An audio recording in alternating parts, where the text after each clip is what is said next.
The day my best friend married my father, I realized that betrayal doesn't always come with a warning sign. Sometimes it arrives wearing your favorite shade of lipstick and the perfume you bought for her last Christmas. My name is Sawyer, and until 6 months ago, I thought I knew exactly who Isabella was. We'd been inseparable since third grade, when she defended me against playground bullies who made fun of my science fair project. Now, watching her walk down the aisle in my mother's restored garden, I felt like I was watching a stranger wearing my best friend's face. "Isn't she radiant?" Linda, my aunt, whispered beside me. Though I must say, this all seems a bit rushed. I couldn't respond. My throat felt too tight, remembering how Mom had tended these roses just last year, before the cancer took her, before Isabella started bringing casseroles to check on us, before she started staying later and later, consoling my grieving father with gentle touches and understanding smiles. "Sawyer, honey," Dad called out after the ceremony. "Come take a photo with us." I forced myself to walk over, my bridesmaid's dress feeling like a costume I'd been forced to wear. Isabella beamed, wrapping her arm around my waist. She was only 28, my age exactly, but somehow she'd convinced my 52-year-old father that this made sense. "We're sisters now," Isabella whispered in my ear as the photographer positioned us. "Isn't it wonderful?" "Don't," I muttered through clenched teeth. "Just don't." Later, during the reception, I escaped to the powder room. Isabella followed me in, her white dress rustling like snakeskin. "You're making this harder than it needs to be," she said, reapplying her lipstick, the same shade I'd helped her pick out for her college graduation.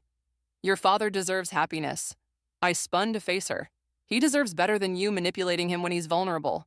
Mom's been gone barely 8 months. Sawyer," she sighed like I was being unreasonable. "I love him. And I love you. This is a good thing for everyone."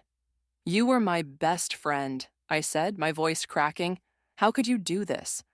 "I'm still your best friend, and now I can take care of both of you properly." She reached for my hand, but I pulled away. "The way you've been taking care of my father's finances?" I challenged. I saw the new joint account statements in the study. Something flickered in her eyes, sharp and cold, before her smile returned. "Your father insisted. He wants us to start our new life together properly." The door opened and Lucille, our neighbor, walked in. Isabella immediately pulled me into a hug I didn't return. "We're going to be so happy together, sweetie. You'll see." That night, I tried talking to Dad alone, catching him by the bar. "Dad, please. This isn't right. You're not thinking clearly." He looked at me with tired eyes. "Sawyer, enough. Isabella's been our rock these past months. Without her." He swallowed hard. "I don't know how I would have managed after your mother." "By letting me help you," I interrupted. "I'm your daughter. I wanted to be there for you, but every time I tried, she was already there, taking over everything." "That's unfair," he frowned. "You've been busy with your research, barely home.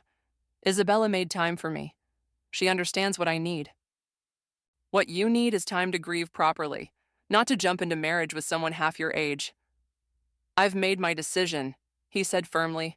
"Isabella is family now. You need to accept that."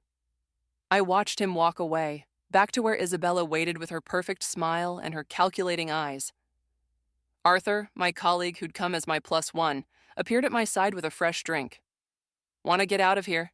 he asked quietly. I nodded, gathering my purse. As we headed for the exit, Isabella's voice rang out across the garden. "Sawyer, you're not leaving already? We haven't even cut the cake." I kept walking, Arthur's steady presence beside me.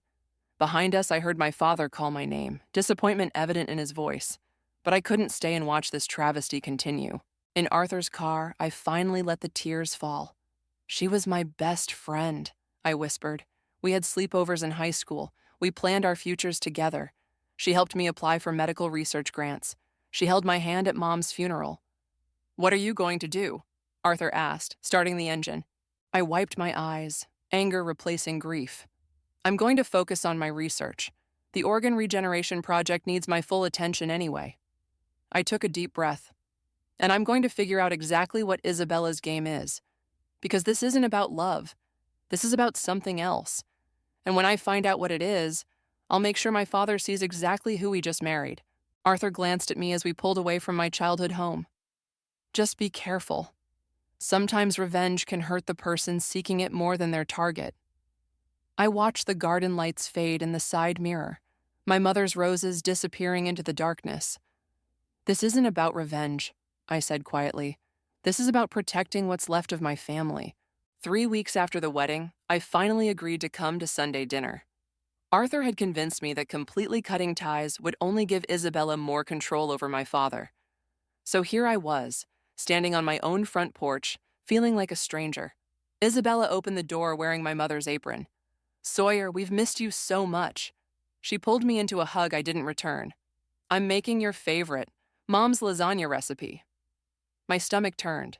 She wasn't your mom. "Oh, sweetie," Isabella sighed, leading me inside. "I know you're still adjusting, but we're family now.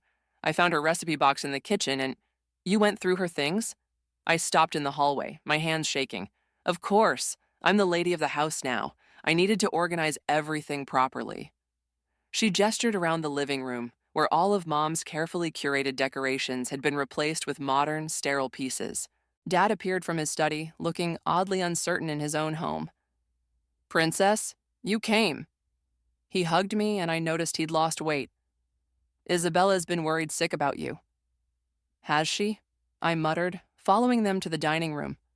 The familiar cherrywood table was gone, replaced by a glass monstrosity that screamed Isabella's taste.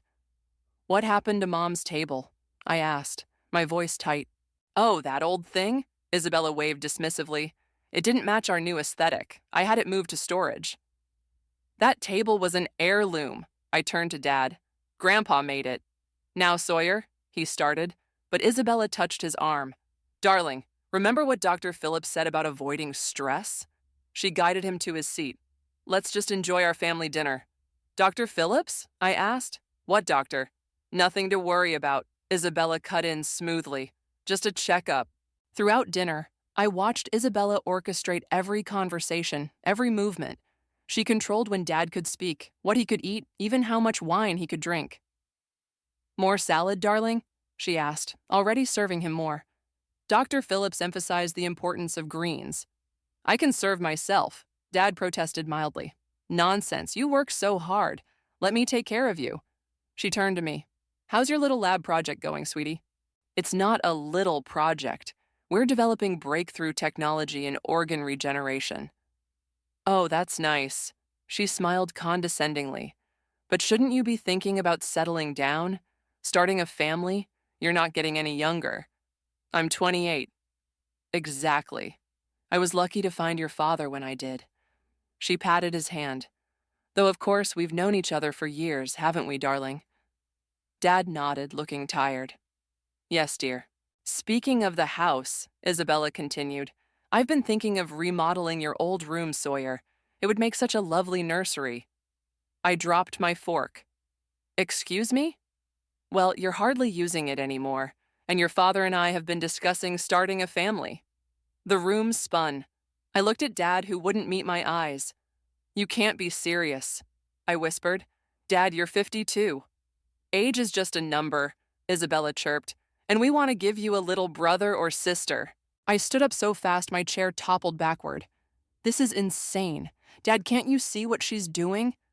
"Sawyer," he warned, but Isabella placed her hand over his. "It's okay, darling. She's upset. It's natural." She stood, approaching me like I was a wounded animal. "Sweetie, I know change is hard, but—" "Stop calling me sweetie. Stop acting like you're my mother. Stop trying to erase her from this house." "I'm not trying to erase anyone," Isabella said, her voice hardening. "I'm trying to move this family forward. Your father needs to move on. Why can't you understand that?" "Because it's been less than a year. Because you were my best friend, and you manipulated your way into my father's life. Because—" "Enough!" Dad slammed his hand on the table. "I won't have you speaking to my wife this way." "Your wife?" I laughed bitterly. "Dad, she's my age. She used to borrow my clothes. We went to prom together." "Get out," Isabella said quietly. "If you can't respect our marriage, our home, then leave." "This isn't your home," I spat. "This is my mother's home, and you're nothing but a gold-digging fraud." "Sawyer," Dad stood up, his face red. "Apologize to Isabella right now." I stared at him, this stranger wearing my father's face. "No, I won't apologize for telling the truth." but I will leave. I grabbed my purse.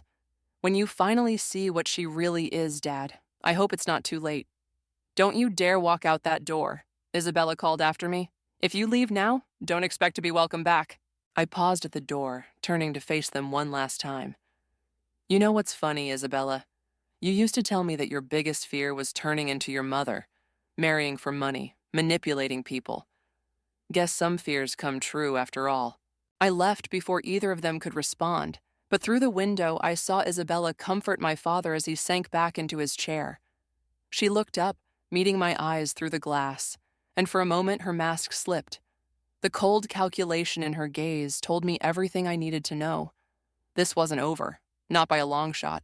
The lab became my sanctuary. 16-hour days bent over petri dishes and microscopes left little time for dwelling on my fractured family life. 3 months passed in a blur of experiments and breakthroughs, with Arthur's steady presence keeping me grounded. Sawyer, look at this, Arthur called from his station one evening. The tissue samples are showing unprecedented regeneration rates. I hurried over, peering through the microscope. This is incredible. The cellular structure is completely stable. We did it, he grinned, squeezing my shoulder. This could revolutionize organ transplantation. Before I could respond, my phone buzzed. Aunt Linda's name flashed on the screen. Linda, what's wrong? Have you spoken to your father lately? Her voice was tight with worry. Not since the dinner disaster. Why? I stopped by the house today. He looks unwell, and Isabella wouldn't let me speak to him alone. My hand tightened on the phone. What do you mean unwell? Pale, thin. He was sleeping in the middle of the day. Isabella said he's just working too hard, but something feels off. I caught Arthur watching me with concern. Did you see any medication around, or doctor's papers? No, but Isabella mentioned appointments with some Dr. Phillips. Sawyer, I'm worried. This isn't like your father. After hanging up, I slumped into my chair. Arthur rolled his seat closer. Talk to me, he said quietly. Something's wrong with Dad. Isabella's hiding something about his health. I ran my hands through my hair. I need to find out who this Dr. Phillips is. I might be able to help, Arthur said, pulling up his computer. My sister works in hospital administration. Let me make a call. While Arthur stepped out to phone his sister, I tried focusing on our research data. The numbers blurred before my eyes as memories of Dad at dinner surfaced. His fatigue, his weight loss, how Isabella controlled his food. Arthur returned 20 minutes later, his expression grim. There's no Dr. Phillips treating your father at any major hospital in the area. What? I sat up straight. But Isabella said, either they're seeing someone private or... He hesitated. Or she's lying. I stood up, gathering my things. I need to go to the house. I'll drive you, Arthur insisted. You're too upset to drive safely. The sun was setting when we pulled up to my childhood home. Isabella's new SUV sat in the driveway, gleaming and expensive. Want me to come in with you? Arthur asked. No, but stay close. He squeezed my hand. I'll be right here. Isabella opened the door before I could knock. Well, look who's crawling back. Where's my father? He's resting. Doctor's orders. She moved to close the door, but I pushed past her. Dad, I called out, heading for the stairs. Dad, it's Sawyer. He can't hear you, Isabella said smoothly. I just gave him his medication. I spun to face her. What medication? From which doctor? Because I checked. There's no Dr. Phillips treating him. Something dangerous flashed in her eyes. You've been investigating us. No, I've been investigating you. I started up the stairs. I'm going to see my father. You'll only upset him. She grabbed my arm. He needs rest, not your dramatic accusations. I yanked free. Get your hands off me. This is my house now, she hissed, dropping her sweet stepmother act. You gave up any right to be here when you walked out. Actually, a voice called from the doorway.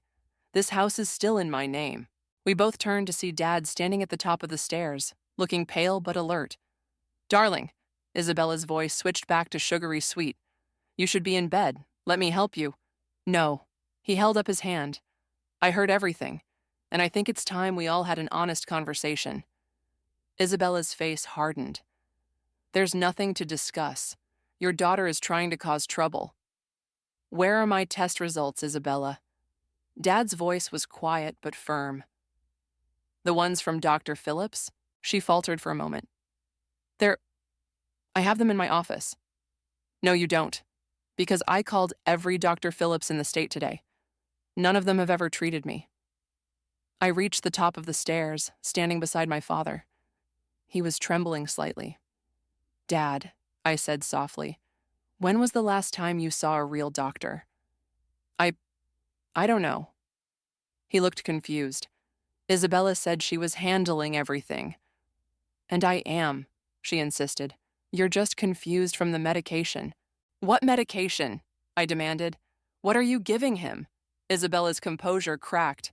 Everything I've done has been for this family. You have no idea what I've sacrificed. Get out, Dad said suddenly. What? Get out of my house. His voice grew stronger. Whatever game you're playing, it's over. Isabella's face contorted with rage. You can't do this to me. I am your wife. Not for long, I said, pulling out my phone. And the police would be very interested in knowing what drugs you've been giving him. She backed away, grabbing her purse. This isn't over, either of you. She jabbed a finger at us. You have no idea what you're doing. After she fled, Dad sagged against me. I've been such a fool. It's okay. I held him tight. We're going to fix this, together.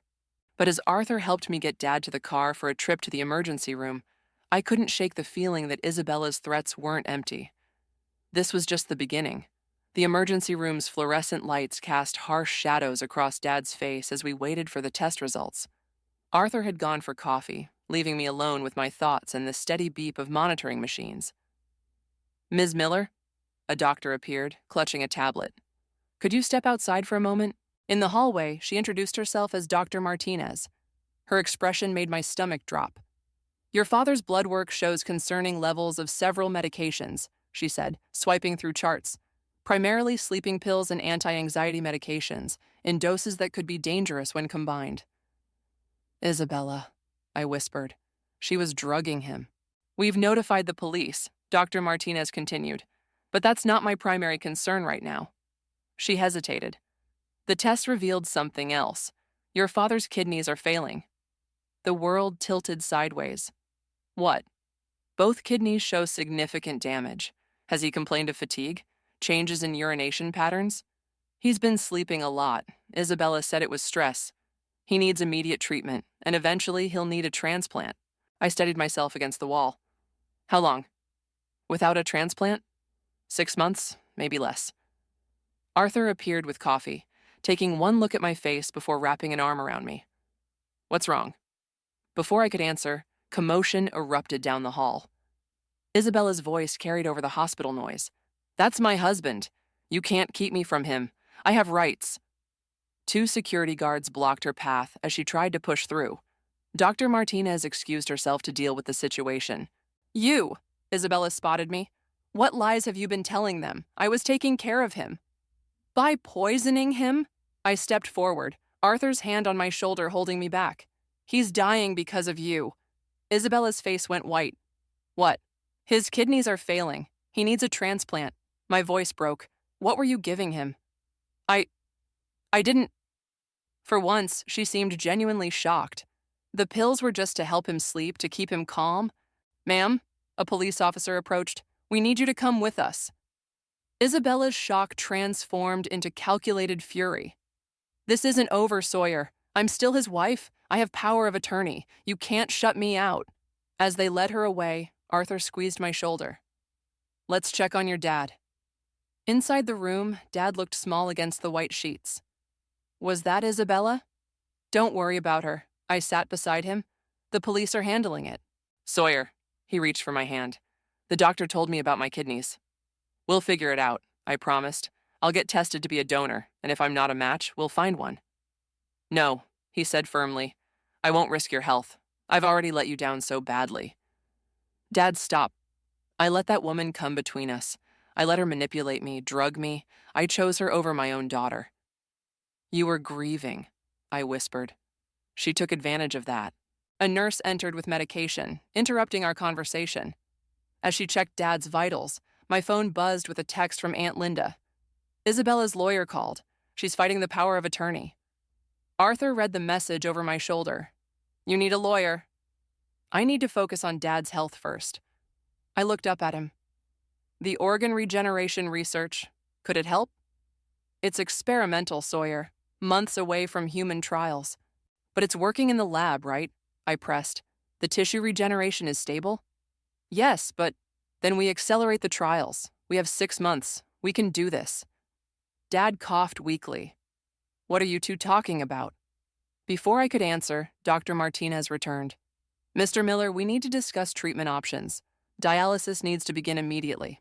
As she explained the procedure, I watched my father's face. He looked older than I'd ever seen him, but there was something else there now. Clarity, like a fog had lifted. Sawyer, he said when the doctor left, whatever happens, I need you to know something. Your mother would be so proud of you. You're stronger than both of us ever were. Tears burned my eyes. Dad, please. No, let me finish. When your mother died, I lost myself. Isabella saw that weakness and exploited it. But you never lost your way. You stayed true to yourself, to your work. And now that work might save others from going through this. It's going to save you, I insisted. I'm not losing you too.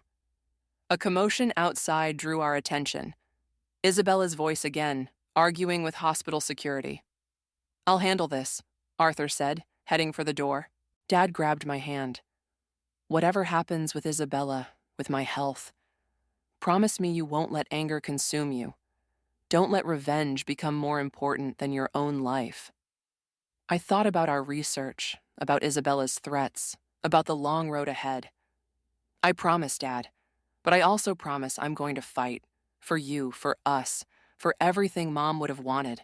Through the window, I watched Arthur confronting Isabella, her perfectly composed mask cracking as security escorted her out again. She caught my eye just before disappearing around the corner, and I recognized the look in her eyes. This was war, and we both knew it. But this time, I was ready. 2 weeks into Dad's hospital stay, Isabella's lawyer called a family meeting. I arrived to find her already seated in the conference room, looking immaculate in designer clothes that my father's money had probably bought. Sawyer, she smiled coldly, how's our patient doing?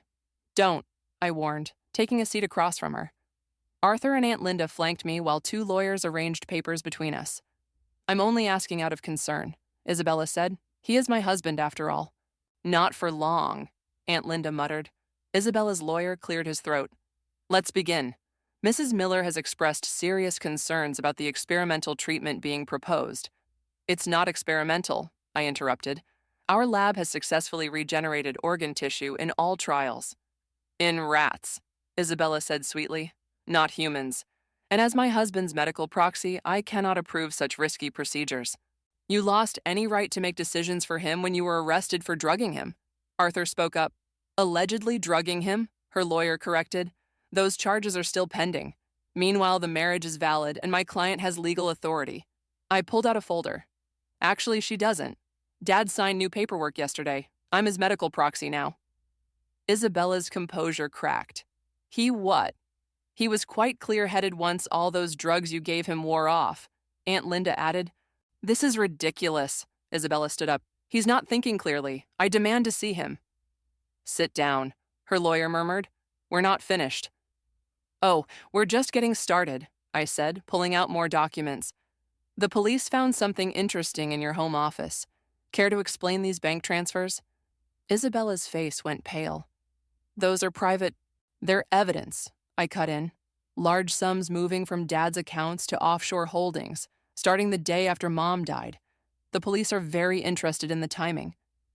Your father approved those transfers, she said quickly, for our future together.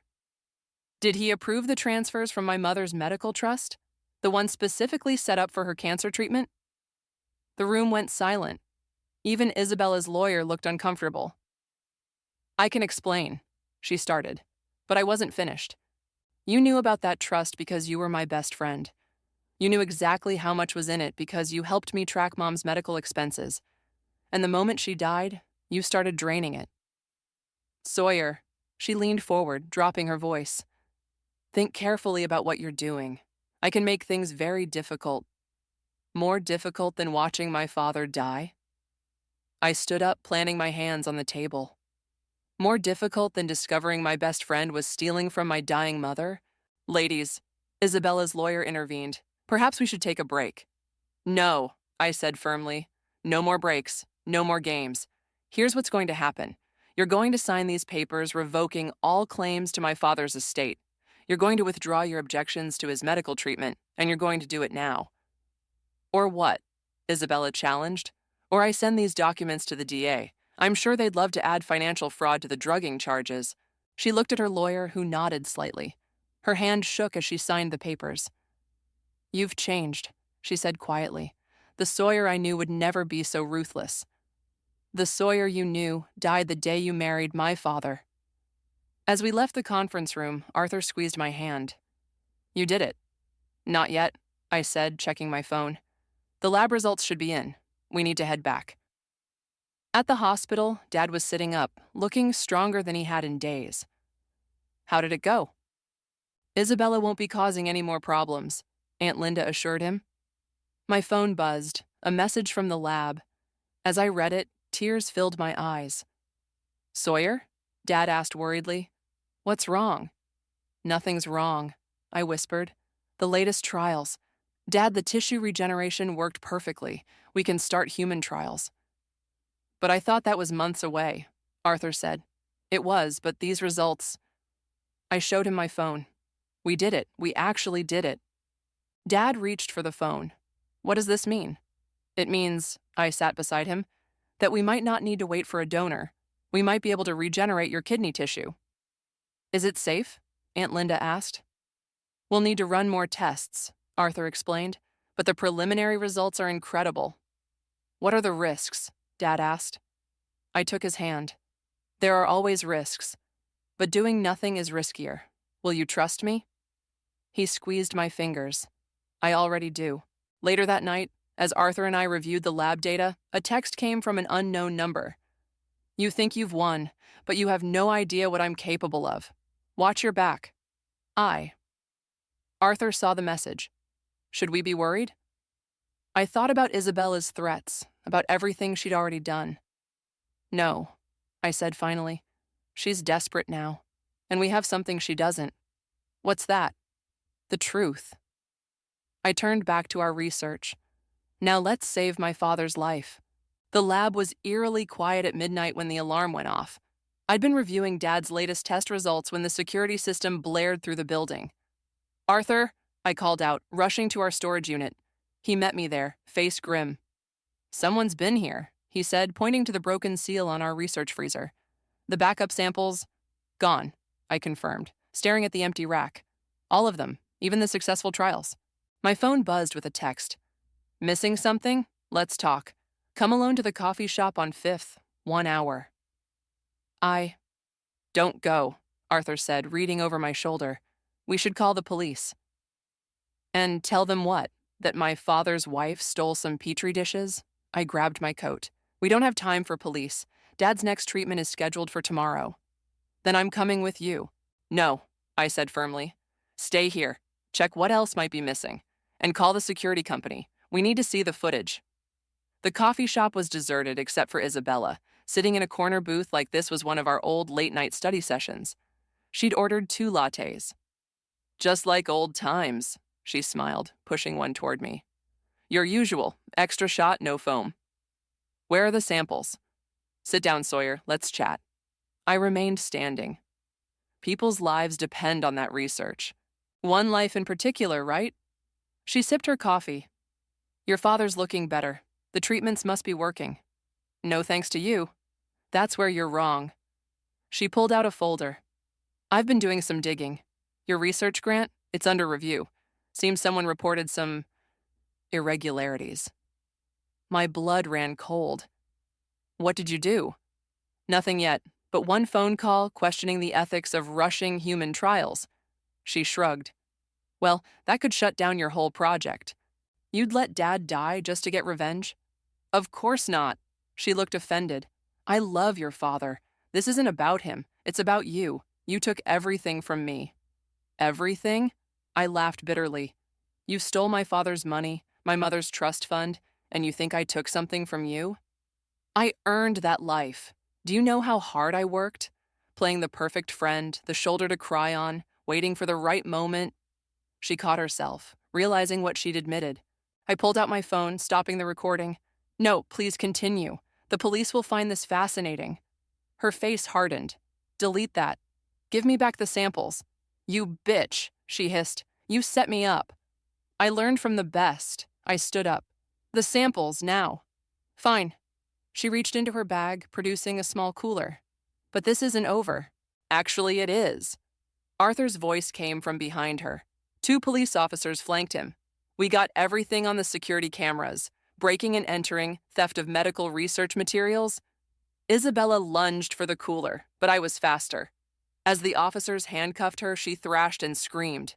You can't do this. I know things about the research, about the trials. You mean the trials that were fully approved last week? Arthur held up his tablet. The ethics board just cleared everything. Your little plan to discredit us? Too late. She sagged in the officer's grip. I was your best friend. No, I said quietly. You were playing a role, just like you played the grieving daughter-in-law, the caring wife. But the performance is over. Back at the lab, Arthur and I carefully checked the samples. They're intact, he confirmed. We can proceed with your father's treatment tomorrow. My phone buzzed. Aunt Linda, just heard about Isabella's arrest. Your father wants to see you. At the hospital, Dad was watching the late news, which showed Isabella being led into the police station. I should have seen it, he said as I entered. All those years, she was just waiting, watching, using our grief against us. Dad, don't. No, let me finish. He muted the TV. When your mother got sick, Isabella was there every day. I thought she was being supportive, but she was studying us, learning our weaknesses. And after your mother died, he wiped his eyes. I was so lost in my grief, I let her manipulate me, let her come between us. I sat beside him, taking his hand. We both lost our way for a while, but we found it back. Thanks to you. He squeezed my fingers. The doctors say tomorrow's treatment could be the turning point. It will be, I promised. The samples are safe, the procedure's approved. We're ready. And Isabella? Won't be able to hurt anyone else. I showed him the recording from the coffee shop. Between this confession and the security footage, she'll be gone for a long time. Dad closed his eyes. I keep thinking about your mother. She always said you'd do amazing things, that your mind and your heart would help people. She was right about a lot of things. I smiled. Remember how she never trusted Isabella? Called her a fair-weather friend? She'd be proud of you, Sawyer. Not just for the research, but for fighting for our family. As if on cue, Arthur appeared with the final test results. Tomorrow, we'd begin the treatment that could save my father's life. Isabella's last attempt to destroy us had failed, but more importantly, we'd found our way back to being a family. The morning of Dad's treatment, I found him sitting in his hospital room, holding Mom's photograph. Ready? I asked, trying to keep my voice steady. Just having a moment with your mother. He traced her smile with his finger. She'd be amazed by what you've accomplished. A knock interrupted us. Arthur entered with Dr. Martinez and our research team. Everything's prepared, Arthur said. The regenerated tissue looks perfect. Dr. Martinez reviewed the procedure one last time when my phone buzzed. A text from Aunt Linda. Isabella's lawyer is here, says it's urgent. Go, Dad urged, seeing my expression. I'm not going anywhere. In the hospital lobby, Isabella's lawyer stood with a court order. My client is contesting the treatment, as his ex-wife, Aunt Linda corrected. The divorce was expedited given the criminal charges. Nevertheless, he continued, she has concerns about the experimental nature. Your client lost all rights to make medical decisions, I interrupted, and she's currently in jail for attempting to sabotage this very treatment. So unless you want to be charged as an accessory, he paled slightly. I'm simply delivering the objection. What you do with it? He handed me the papers and left quickly. Coward, Aunt Linda muttered. Back in Dad's room, the team was ready to begin. Arthur squeezed my hand as Dr. Martinez administered the initial sedation. See you soon, Princess, Dad mumbled as his eyes closed. The procedure took 4 hours. I paced the waiting room while Arthur updated me on each stage. Finally, Dr. Martinez emerged, smiling. "The tissue integration looks excellent," she said. "Now we wait." As evening fell, I sat beside Dad's bed, watching his vital signs. Arthur brought coffee and forced me to eat something. "You need strength, too," he insisted. A commotion outside drew our attention. Isabella's voice carried through the door. "I don't care about the restraining order. That's my husband in there." I stood, but Arthur held me back. "Let security handle it." Through the window, I watched 2 guards escort Isabella away. She locked eyes with me, mouthing, "This isn't over." "She made bail?" I asked when Aunt Linda hurried in. "Her mother posted it." Linda looked worried. "But they've added harassment charges now." Dad stirred, drawing everyone's attention. His eyes fluttered open. "Hey, stranger," I smiled, taking his hand. "Did it work?" he asked groggily. Dr. Martinez checked his vitals. "Initial readings are very promising. The regenerated tissue is functioning exactly as we hoped." Dad squeezed my hand. "Never doubted you, Princess." A nurse rushed in. "Dr. Martinez, you need to see this." They huddled over some test results, speaking in low voices. My heart stopped. "What's wrong?" Dr. Martinez turned, but she was smiling. "Nothing's wrong. The regeneration rate, it's exceeding our expectations. Your father's body isn't just accepting the new tissue, it's thriving." Relief made my knees weak. Arthur steadied me, his arm warm around my waist. "When can I go home?" Dad asked. "Let's take it one day at a time," Dr. Martinez cautioned. "But if things continue like this..." Another commotion interrupted her. This time, Isabella burst through the door before security could stop her. "You can't keep me away," she shouted. "I have rights."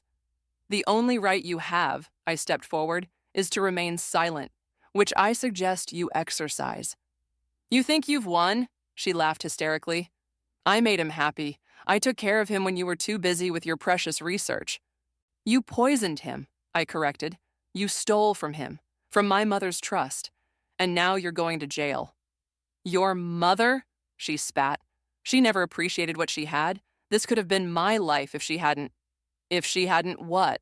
Dad's voice cut through her rant. "Hadn't married me first? Hadn't given me a daughter who actually loves me?" Isabella faltered. "Nathaniel, please. Everything I did was for us." "No," he said firmly. "Everything you did was for yourself. And now you've lost everything." Security finally caught up, grabbing Isabella's arms. "This isn't fair," she screamed as they dragged her out.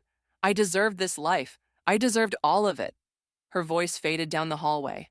Dad sank back against his pillows, looking drained. "I can't believe I fell for her act," he whispered. "She fooled a lot of people," Aunt Linda said gently. "She'd had years of practice. But she didn't fool Mom," I reminded him. "And in the end, she didn't fool me either." Dr. Martinez cleared her throat. "I think that's enough excitement. Mr. Miller needs rest." As everyone filed out, Dad caught my hand. "Stay a minute." I sat beside him. "How are you feeling?" "Really?" "Like I've woken up from a long nightmare." He looked at Mom's photo on the nightstand. "Your mother would be so proud of you, not just for saving my life, but for saving our family." "We saved each other," I said softly. Outside the room, Arthur waited with 2 cups of coffee. Through the window, I could see Dad drifting off to sleep, Mom's picture clutched to his chest. "He's going to be okay," Arthur said, not just meaning physically. I leaned against him, finally letting myself believe it. "We all are." The autumn breeze rustled through Mom's rose garden as Dad and I cleared away the last of Isabella's modern furniture. Her sleek glass dining table had already been sold, and Mom's cherished cherrywood table was back where it belonged. "Found another box of her things in the study," Arthur called, carrying a designer shoebox down the stairs. "Donation pile," Dad pointed, "though I doubt the shelter wants those ridiculous heels." "At least the money from selling her things will help replenish Mom's medical trust," I said, arranging fresh roses in Mom's favorite vase. The doorbell rang. Aunt Linda entered with a stack of papers. "Just got these from the courthouse. Isabella's plea deal is final." Dad sat heavily in his armchair, the worn leather one Isabella had tried to throw out. "How long?" 8 years, Linda confirmed. "Financial fraud, medical abuse, attempted sabotage of FDA-approved research." The DA didn't play around. She sent this from jail. Linda handed me a letter. They screened it. It's safe to open. I recognized Isabella's perfect handwriting. Sawyer, I've had time to think in here about friendship, betrayal, and consequences. I convinced myself I deserved your life, your family, your father's love, even your mother's place. I studied you for years, learning how to be the perfect daughter, the perfect wife. But I could never be you. Your strength comes from something I can't fake, genuine love for your family. I lost sight of that somewhere between envy and ambition. I won't ask for forgiveness. I don't deserve it. But I want you to know that your mother was right about you. You are extraordinary, not because of your brilliant mind, but because of your heart. Isabella. You okay? Arthur asked softly. Better than okay. I set the letter aside. It's finally over. Dad's phone chimed with test results from his latest checkup. His hands shook slightly as he read. Well, I asked. He looked up, eyes bright. Complete recovery. The regenerated tissue is functioning perfectly. Arthur hugged me from behind. Your research did that. Our research, I corrected. The FDA approval for wider trials came through this morning. We can start helping other families soon. Speaking of families, Dad cleared his throat.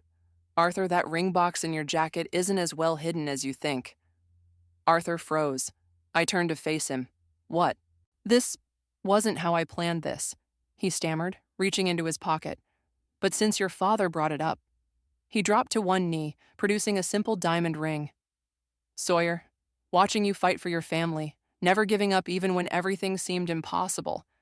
It made me fall in love with you all over again. Will you? Yes, I interrupted, pulling him up. Yes, absolutely, yes. As he slipped the ring on my finger, Dad raised his coffee mug. To new beginnings. And to your mother, Aunt Linda added, who would have loved to see this day. The doorbell rang again. This time it was Lucille, our neighbor, carrying a casserole. I saw cars and thought you might need dinner. Is it true about Isabella's sentencing? 8 years, Dad confirmed. Good, Lucille nodded firmly. That woman had everyone fooled, except your mother, Sawyer. She always said there was something calculating behind that sweet smile. Mom had good instincts, I said, helping her set up dinner. As everyone gathered around Mom's table, back in its rightful place, I looked at my family. Dad, healthy and clear-eyed, laughing at one of Aunt Linda's stories. Arthur, my brilliant partner in science and life, who'd stood by me through everything. Linda and Lucille, who'd never doubted me. I need to show you something, Dad said after dinner, leading me to his study. He opened Mom's old jewelry box, removing a hidden panel I'd never noticed. Your mother left this for you. He handed me an envelope. She made me promise to save it for the right moment. Inside was a letter and her engagement ring. My dearest Sawyer, if you're reading this, you've faced something that tested your strength and come through it stronger. You've always been my brilliant girl, but your real power is your capacity to love fiercely and fight for what matters. The ring is yours when you find someone worthy of that love. Someone who supports your dreams and stands beside you through storms. Remember, family isn't just blood. It's the people who choose to stay when life gets hard. Trust your instincts about who those people are. I love you always, Mom. I slipped her ring onto my right hand, a perfect companion to Arthur's ring on my left. She'd be so proud, Dad said softly, of everything you've become. Through the study window, I could see Mom's roses swaying in the evening breeze, the garden she'd loved, that Isabella had tried to modernize, that we'd restored together. Like our family, tested, wounded, but ultimately stronger. I know, I smiled, touching both rings. She's still showing us the way. In the dining room, Arthur was helping Linda and Lucille clean up, all of them laughing about something. Dad squeezed my shoulder before joining them, leaving me alone with Mom's letter. Some endings are really beginnings in disguise. Mom knew that, and now finally, so did I.